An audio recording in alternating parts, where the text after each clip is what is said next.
Lines అనేది ఇలా రావడం జరుగుతుందండి.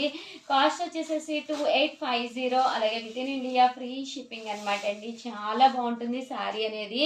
ఈ ఫెస్టివల్కి one of the best option అనమాట అండి. ఇలాంటి శారీ కనుక బీరువాలో లేకపోతే ఇటు ఫ్యాన్సీగా అటు దేనికైనా కూడా సూట్ అయిపోయే విధంగా ఉంటుంది అనమాట అండి. కాస్ట్ వచ్చేసేసి 2850, అలాగే with in India free shipping అనమాట అండి. కలర్స్ కూడా చాలా బాగున్నాయండి. ఇలా మనకి మిషన్ ఎంబ్రాయిడరీ వర్క్ వస్తుంది అనమాట అండి. శారీ అంతా కూడా ఇలా మనకి టిష్యూ పట్టు అనేది రావడం జరుగుతుందండి. ఇదంతా ఎంబ్రాయిడరీ వర్క్ కాకుండా చిన్న పర్ల్ వర్క్ తోటి విత్ చూసారు కదండి, ఇలా లీఫ్ డిజైన్ వచ్చిందండి.